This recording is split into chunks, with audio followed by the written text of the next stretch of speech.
Très bien. Alors, je vais revenir, moi, aujourd'hui, à la charge concernant le déficit démocratique puis le manque de transparence. J'ai beaucoup insisté là-dessus ces dernières semaines, mais là, je pense qu'aujourd'hui, ça passe ou ça casse parce que le négociateur du gouvernement étant présent. Le fait que le gouvernement nous refuse l'accès aux documents nous porte à nous demander qu'est-ce qu'il a donc à cacher dans cette négociation. Car il ne peut pas prétendre que c'est une demande extravagante. Au moment des négociations de l'ALE et puis de l'ALENA, les documents circulaient relativement facilement. Et au moment de la zone de libre-échange des Amériques, en 2001, la même chose.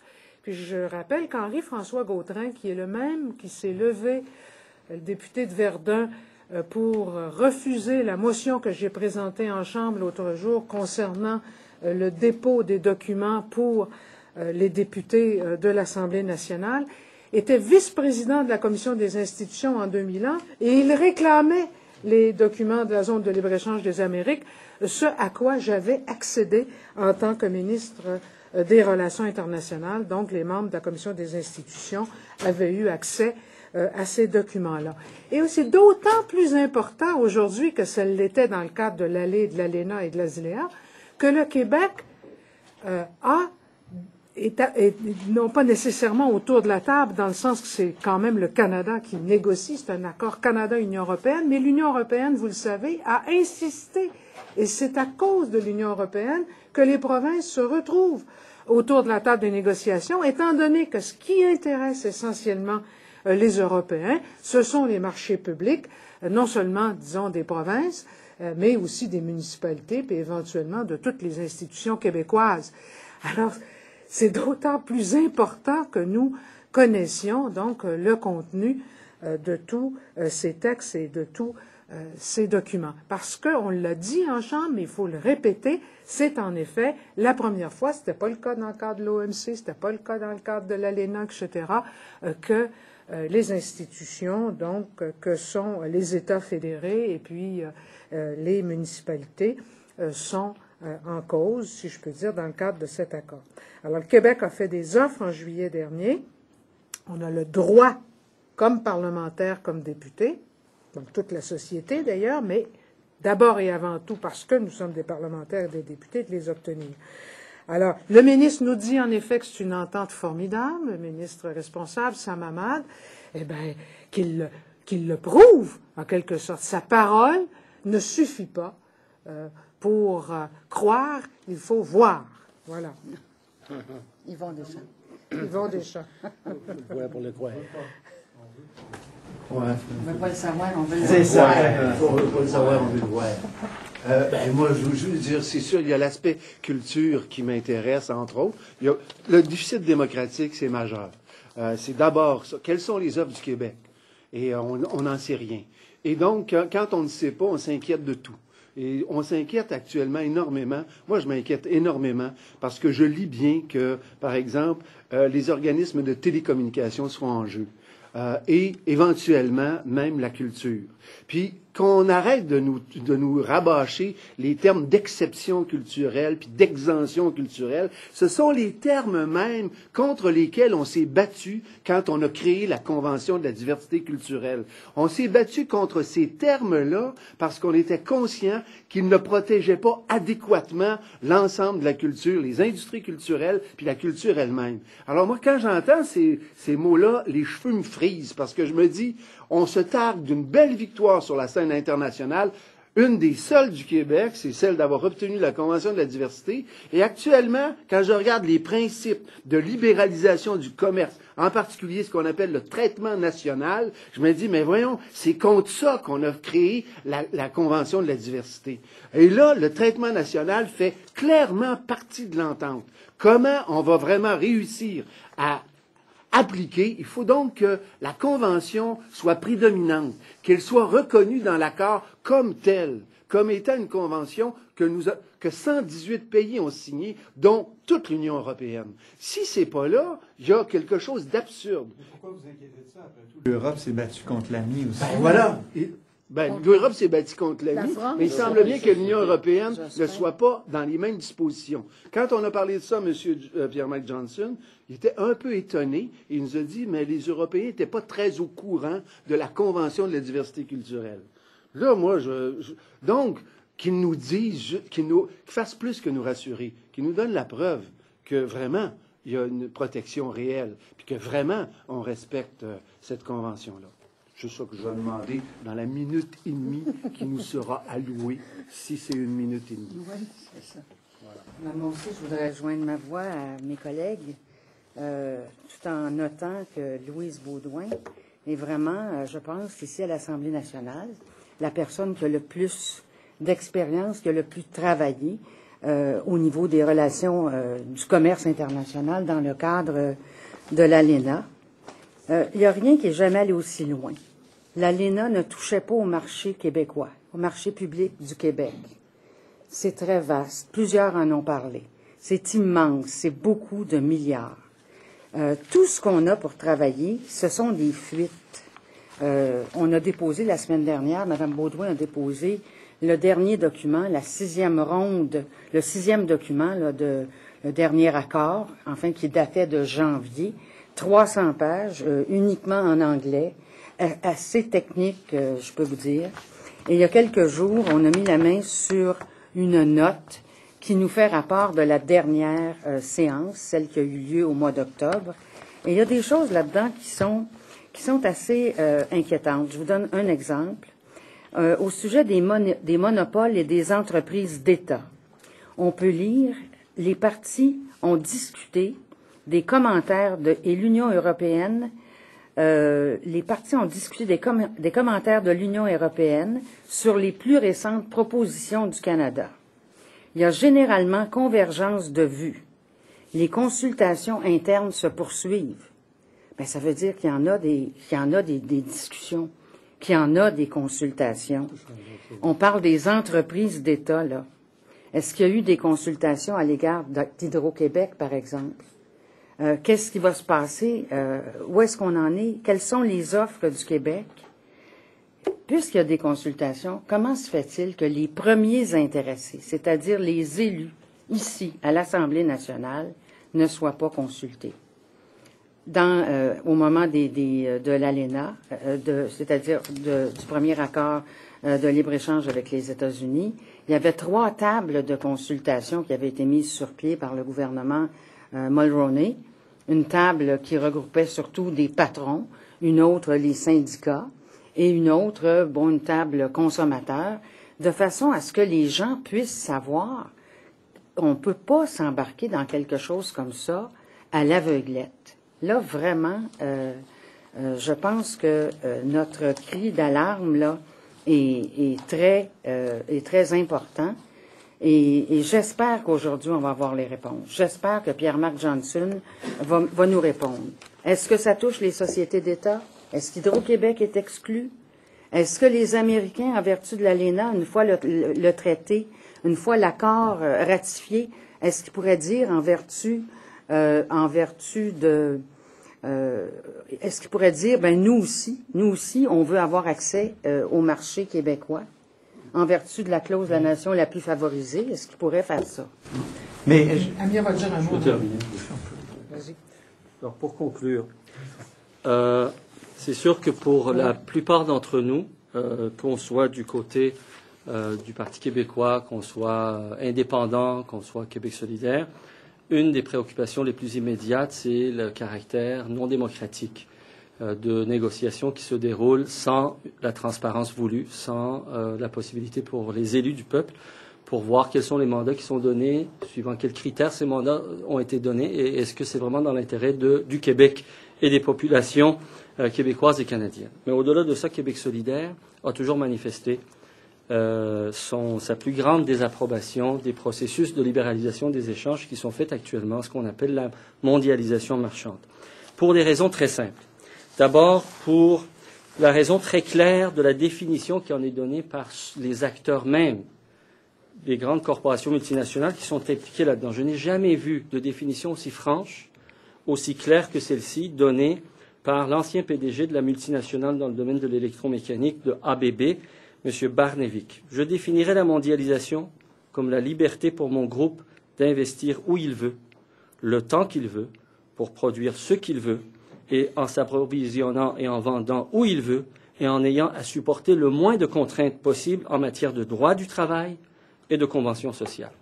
Cette mondialisation, d'ailleurs, est en déroute.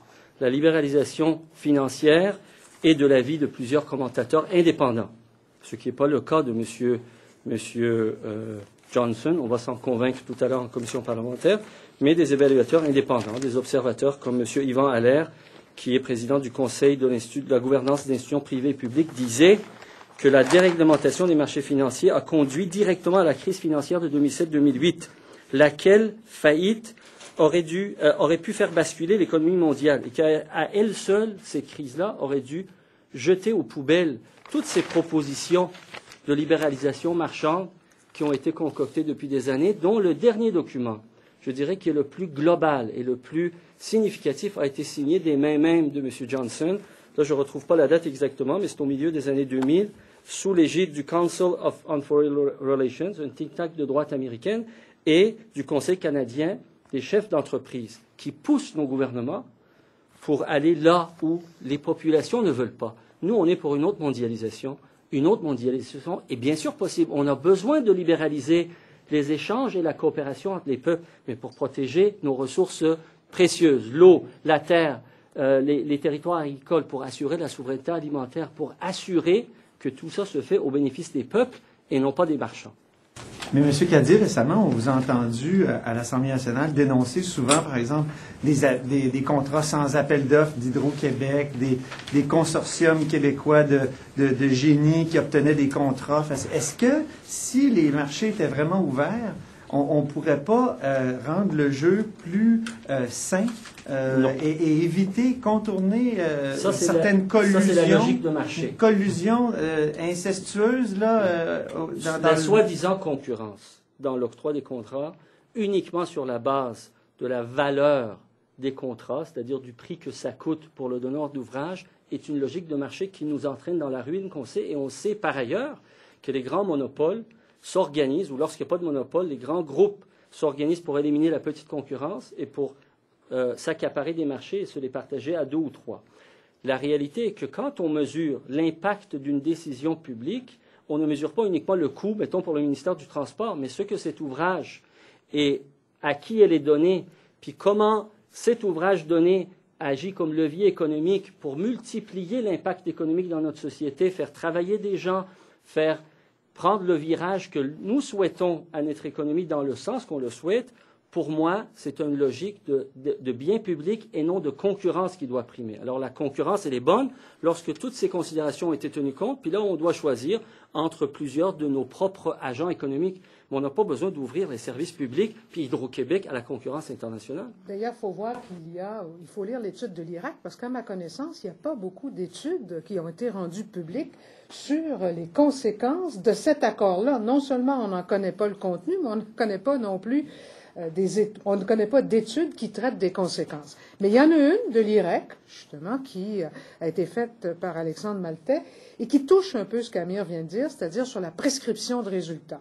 Et il n'y aurait aucune obligation, d'après ce qu'on en comprend avec les fuites qu'on a obtenues, de prescription de résultats dans cette entente-là. Ça veut dire pas de transformation, pas d'obligation d'employer des employés, des travailleurs locaux, enfin, etc.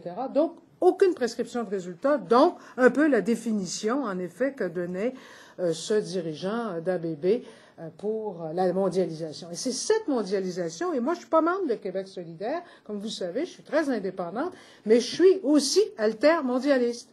Je crois plus à ça, cette mondialisation-là. Pourquoi M. Pierre-Marc Johnson, ancien premier ministre du Québec, ne défendrait pas les intérêts du Québec?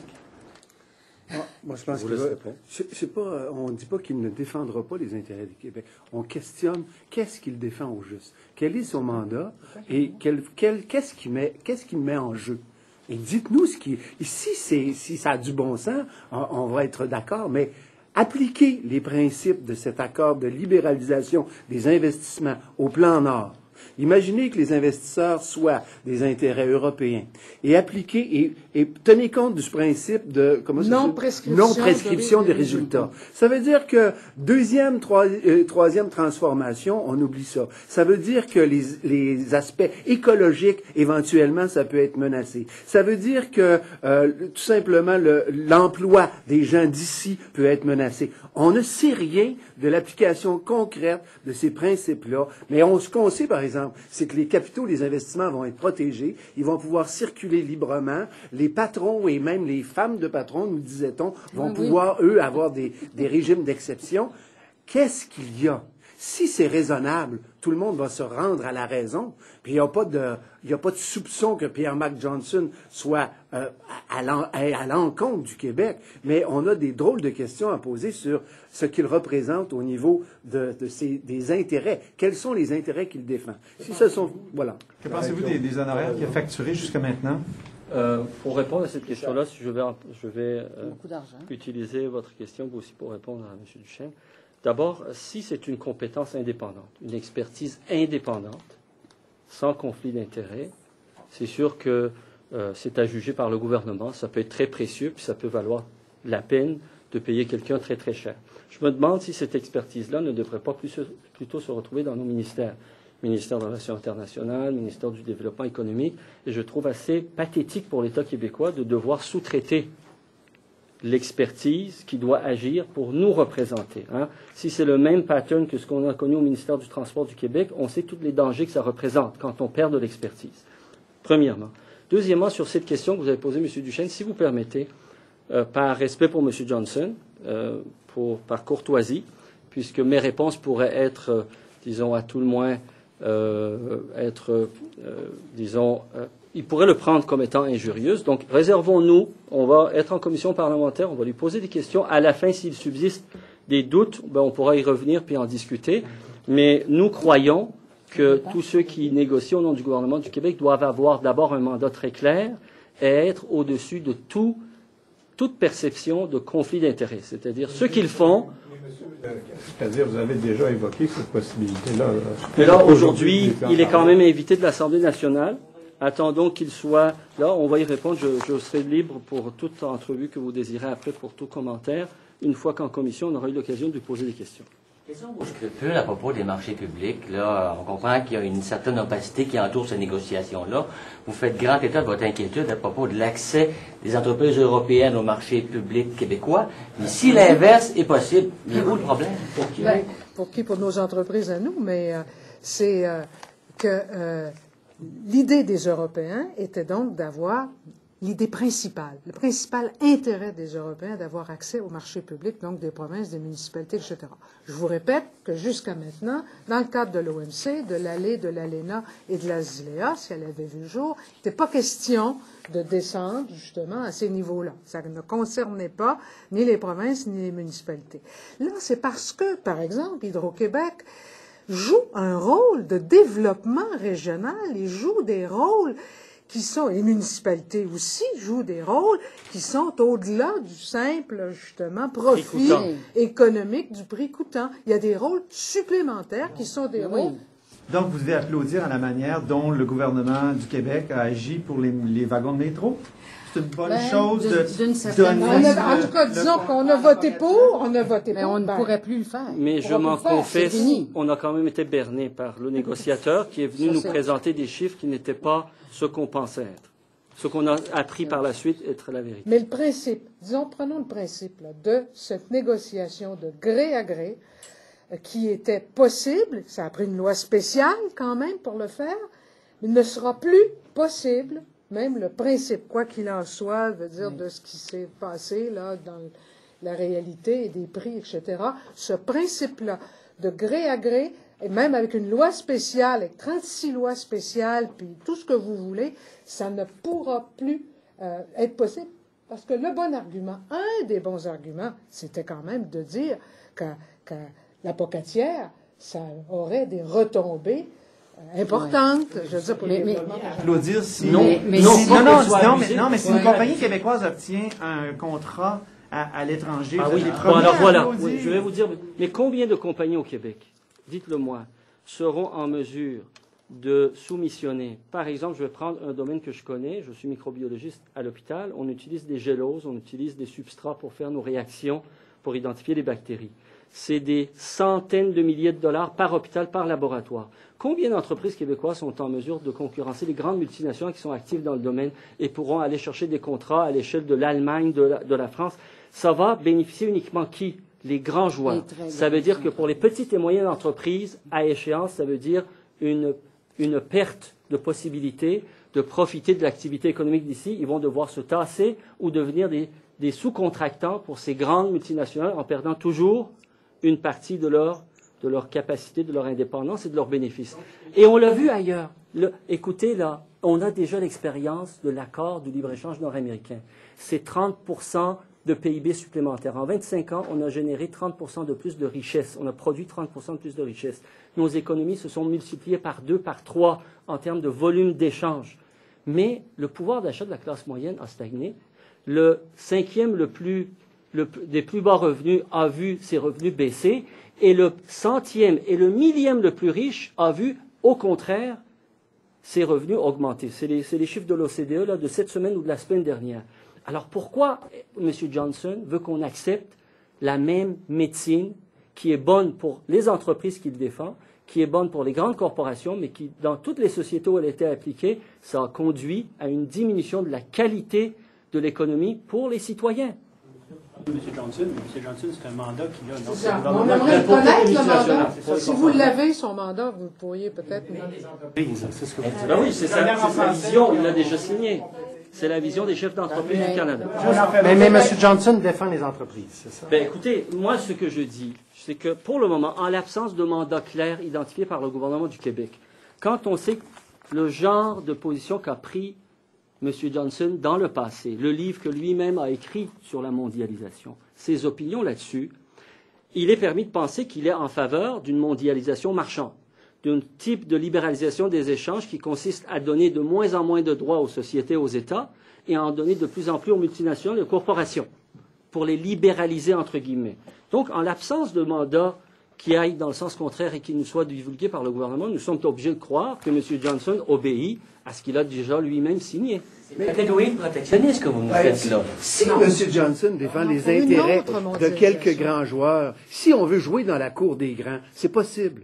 À ce moment-là, qu'on nous le dise et qu'on balise. On peut avoir en tête de jouer dans la cour des grands pour certaines grandes corporations, ouvrir l'accès à des marchés et donner réciproquement l'accès à nos marchés. Si tel est le cas, c'est très bien. Il n'y a rien de honteux, puis on pense qu'on est capable de jouer dans certains cas sur cette patinoire-là. Mais à ce moment-là, qu'on rende public et qu'on balise ce type d'investissement, c'est tout ce qu'on demande. On dit, si les effets sont négatifs pour le Québec, à ce moment-là, ne cédons pas. Mais s'ils sont positifs et qu'on joue juste sur cette patinoire-là, ben allons-y, rendez-les publics et on va reconnaître à sa face même qu'on s'est inquiété inutilement. Est-ce que vous espérez que l'exercice d'aujourd'hui, que l'exercice d'aujourd'hui soit justement qu'il arrive avec toutes les réponses, quel est son mandat, qu'est-ce que dans... Ben écoutez, franchement, il est ici pendant 3 heures. Il est venu il y a 1 an, M. Plouffe, il est venu il y a 1 an. Là, il nous a dit à ce moment-là, mais ça commence les négociations, je peux franchement pas, on vous dit... Là, elles sont pratiquement terminées. La dernière séance de négociation globale et formelle a été la 9e au mois d'octobre. C'est terminé. Les prochaines seront ciblées, seront sectorielles, et donc on arrive au bout du processus. Mais là, il nous semble que, franchement, c'est le temps ou jamais de répondre à nos questions de façon claire et précise, à la fois concernant son mandat, en effet, reçu du gouvernement du Québec, et le contenu de l'accord. Pas l'ensemble du contenu. Moi, ce qui m'intéresse, c'est les offres du Québec, puisque c'est la première fois que le Québec est comme impliqué dans un accord de ce type-là, puisque jusqu'à maintenant, ça excluait les provinces et les municipalités. Donc, les offres et les demandes du Québec. Voilà. The way où, M. Kadir, you've described a lack of transparency, a process that's been undemocratic. How would you have liked to have seen things unfold? Well, I think I asked the government, I think it's 2 weeks ago, to have the documents before Mr. Johnson came here. It would have been normal if we had the documents 2 weeks before, so we could have looked at them with some experts, because it's very complicated, and it's in English, no French at all, but that's not a problem for anybody, I guess. But if we had had the documents 2 weeks before, we would have asked other questions probably to Mr. Johnson. But now, today, at least, we hope that he will answer us and that he will accept to give us those documents. Can I say, who is the villain in this piece? The Europeans? Canada? Mr. Johnson? The Quebec government? Who's the system itself, of course, neoliberal globalization have always been synonymous to different extent, sometimes less, sometimes more, with lack of transparency, with elite of the private and of the government sector discussing behind closed doors, deciding and then imposing it on nations, on government, on parliaments. But that being said, we have a Quebec government which is responsible with what he's doing. So he is the first responsible. Villain or not, he is responsible. He needs to say to the Quebec nation, is it in our interest to accept that agreement? If yes, based upon what? What mandate? What are the objectives? For what should we do that? If for the last 25 years, the process of globalization dictated by corporate business have been to the detriment of our environment, of our climate change, and of our economies, with a lot of precarization of jobs. Merci beaucoup. Du PQ et Québec solidaire, avec autant de profondeur dans vos propos, on se demande comment se fait que tout ce monde-là ne travaille pas ensemble sur une plus grande échelle. Vous ne trouvez pas, M. Cadier?